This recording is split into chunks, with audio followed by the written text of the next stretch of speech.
and the shepherds gathered their meager belongings and headed east to Bethlehem. Carrying a bedraggled little drum his father had made for him, he began to softly thump. Pa-rum-pum-pum-pum. Pa-rum-pum-pum-pum. The journey was long, but the herdsmen did not stop to rest. Endurance came from the angel who guided them. They watched and followed the star until they reached a small village near the city. Zach's father walked ahead of them, asking where he would find the Christ child. He peeked into small, dim rooms and checked the town's only hotel. The boy stood shyly by the side of the road, watching with awestruck wonder. He'd never been to Bethlehem or any other city. The enticing aroma of bread baking caused his stomach to growl and his mouth to water. Sweet incense lay heavily in the air as more people than he had ever seen walked and pushed past him. Their many voices combined with several sounds of music both excited and frightened him. Because he was the son of a pauper, Zach wore tattered, faded, and ill-fitted clothing.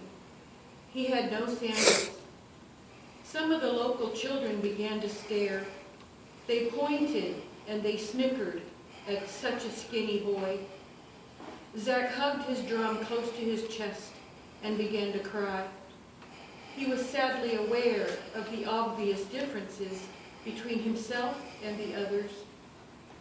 These kids had carefully sewn robes girded at the waist with silk ties.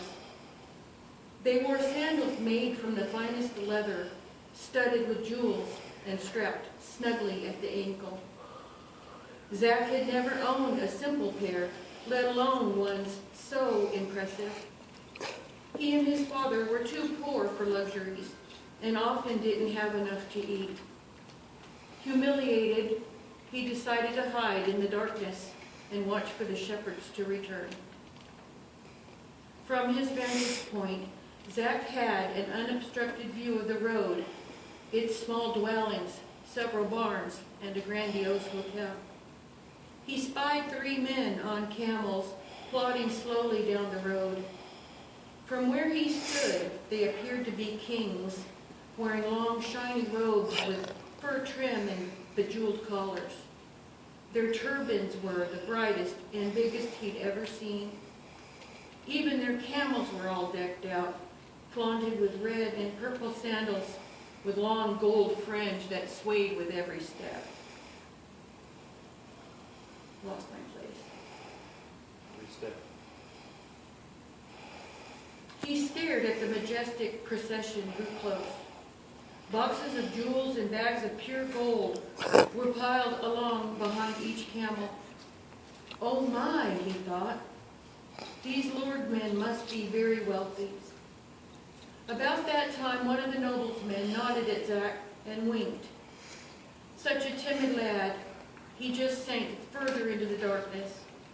The king beseeched townspeople for the Christ child. The family's in the barn, someone offered. There was no room at the inn. Now every shepherd boy knows that a barn is for goats and cows, not for babies. Curious, Zach crept closer to the street to catch a glimpse of the goings-on. There he saw a beam of white light. In fact, it was a star, the same star that they had followed from the pasture. Now it touched the roof of a barn. He saw his father with the other shepherds sitting beside a manger. He saw the soft white grass that lined its interior, but he couldn't see the infant. The kings were kneeling, their heads bowed in worship. Gifts of precious jewels and gold and perfume were close by. The intoxicating smell of frankincense and myrrh wafted over the gathering crowd. What child is this, Zach bemused, that shepherds would leave their flocks and 3 kings most precious treasure. He could stand the anticipation no longer. He had to see what the excitement was all about. Moving as quietly as possible, Zach entered the barn. At first, he went unnoticed, but within a minute or two, one of the old men saw him. "What is it you want, boy?" he asked. Zach froze and began to tremble. "Well," asked the wise man, "what gift do you have to present the newborn king?" Stammering, the frightened little boy replied, No, I have nothing. I am only the son of a poor shepherd." The wise man softened his tone, telling the tearful boy to stand near the door and not wake the sleeping baby. Zach's bony little shoulders shook as he wept. Then suddenly he remembered the gift his father had given him. With courage and pride, he approached the manger. "Little baby, pa-dum-pa-dum-pum. I'm a poor boy too. Pa-dum-pum-pum-pum. I have no gift to bring. Pa-dum-pa-dum-pum. That's fit to give our king. Pa-dum-pum-pum-pum. Shall I play for you? Pa-dum-pa-dum-pum. On my drum." King Jesus opened his eyes and smiled with pleasure. And so it is the legend of the little drummer boy. Zach gave baby Jesus the most humble of gifts, and it gave us a message that will live till tomorrow.